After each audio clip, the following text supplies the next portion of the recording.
Today on the podcast, I want to talk about some of my favorite highlights and things that were recently announced at the Google I.O conference. I was able to go there in person and see some of the keynotes live.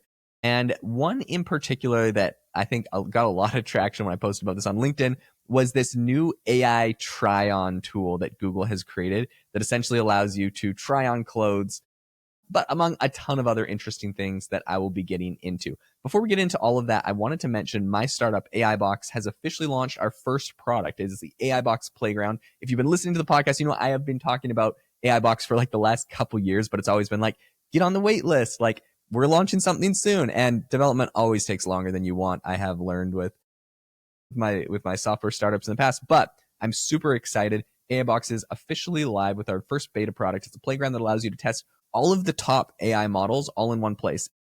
We've made it so you can actually chat with all of them in the same chat. I think a lot of times I would copy and paste. Sometimes I get ChatGPT to write something. I copy and paste it, stick it over to Claude, be like, hey, can you fix the tone on this? I just found the tone on Claude was a lot better.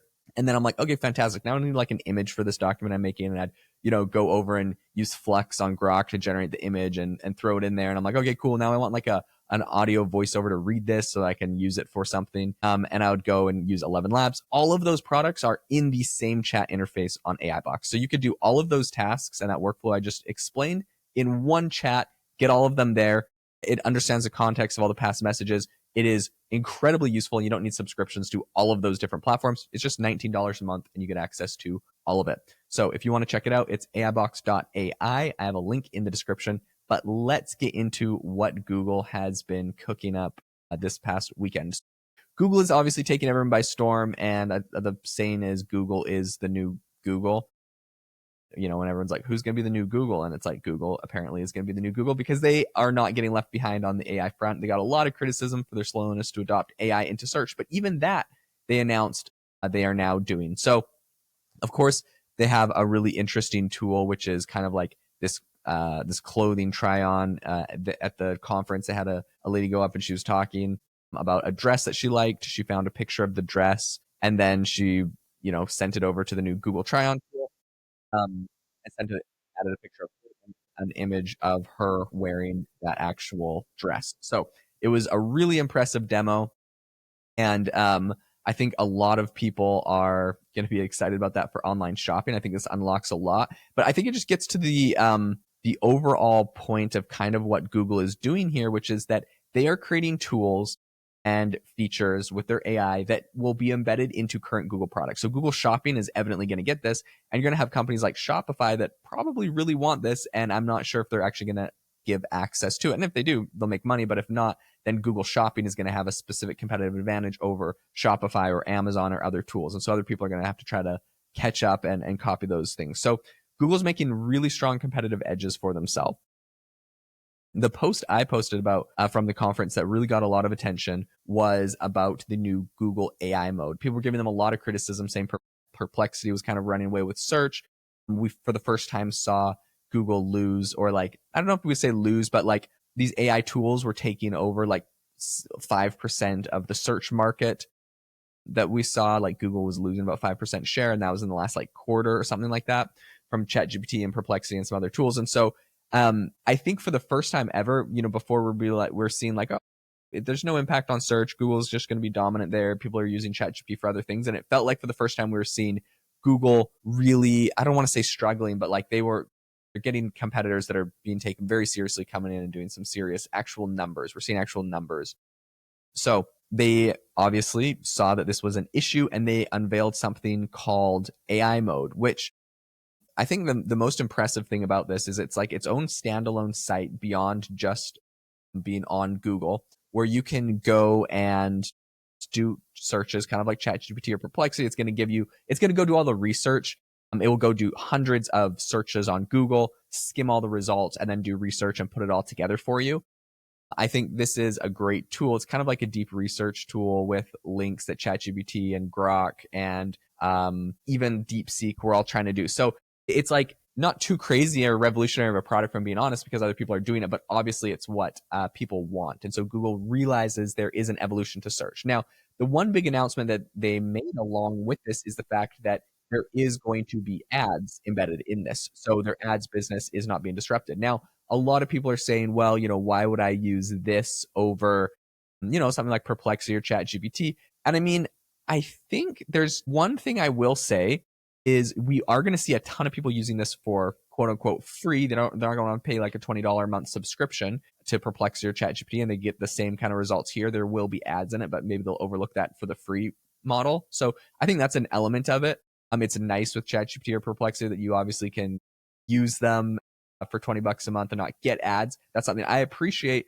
But I think just to kind of go over the value here, when ChatGPT unveiled their free model or their free tier, you can just go to chatgpt.com and use it without having to sign in, and you get to use it for free. Like they a massive spike in usage. Now they're only giving not their best models and yada yada. They got rate limits and other things. Like it's obviously a ton of benefit to use their $20 a month paid edition, but they saw a massive spike. And so I think by Google revealing this tool and launching this, they're going to also see a huge spike. Now, how is this tool going to be better than ChatGPT or Perplexity? What is Google's competitive edge? And that answer to that is data. So they actually announced something special with this called personal context. So they'll be adding all of your personal context, and it's all opt-in, obviously, but this is based off of all of your Gmails, all of your documents on Google Docs, Sheets, all of your presentations, etc., your YouTube history, everything. So all of the data that Google has on you, which is a ton if you're using Gmail and YouTube and Google Docs and all their other products, all of that will be embedded in here. So it's going to be able to read that. So when you're going and doing a Google AI mode search, right, you could be like, hey, I want to go to the airport, fly to Atlanta next Saturday, go find me some flights. And so then it's going to go do the flight, search for the flights. But then it's going to say, awesome, are you going to go with your whole family or just you? And you'll be like, yeah, it's the whole family. So then it knows exactly how many people are in your family from all of your data that it's scraped. Or it's like, okay, cool. Are you going to be getting a company car?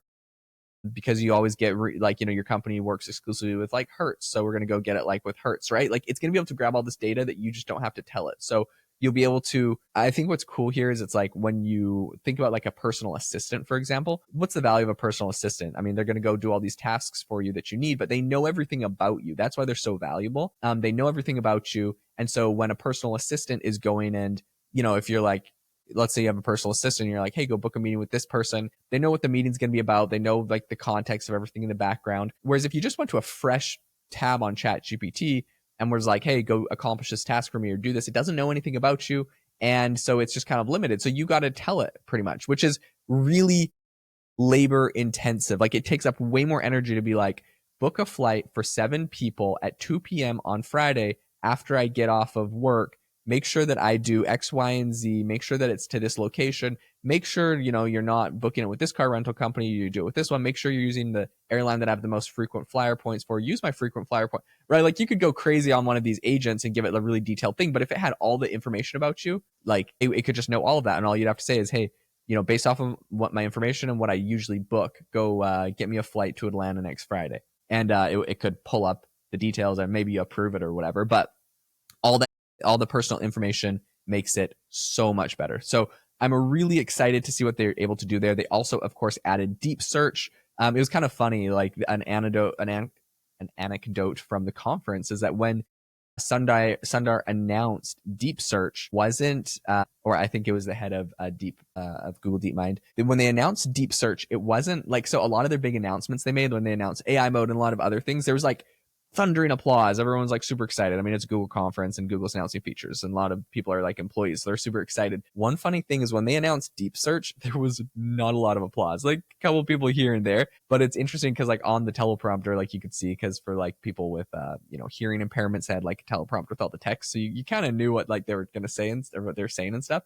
On the teleprompter, it was like pause for applause. There's like a couple people applauding after deep search. And the reason why is not because this tool isn't great.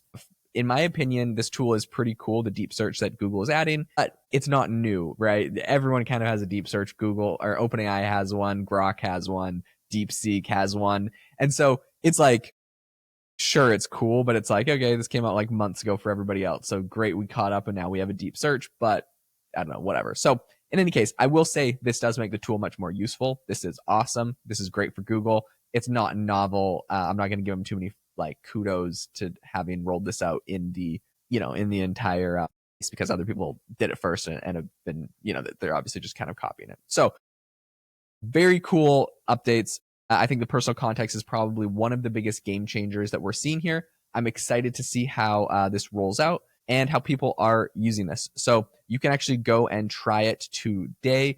Go on Google and search for AI mode, and it's a really cool product. When you do an AI mode search, it's just like a search engine. There at the top, there's like you can kind of tab between like images and video and like everything else that's normally in the Google search bar. But now it just has this like a dedicated AI mode area. So very fascinating, and I think this is a great move for Google. The fact that they have links embedded and the fact that they have ads embedded means that they're not going to kill their whole ad business, but it's going to completely change, I think, how you use search at Google. And my prediction would be this thing goes out, this thing probably gets a lot of traction, and eventually legacy Google search gets replaced for this. Maybe there's going to be like legacy Google or, original Google or Google links, maybe is what Google search is going to turn into. But at the end of the day, I think Google search will turn into this. This is going to become very popular over at Google. So absolutely fascinating. I'll keep you up to date on all of that, and make sure as always to check out AIbox.ai. My startup, if you would like to try out all of the latest AI models without having to buy subscriptions to 40 different platforms. Amazing stuff in there, and you can chat with all the models all in the same chat. So it's very cool, AIbox.ai. Thanks so much for tuning in, and I will catch you next time.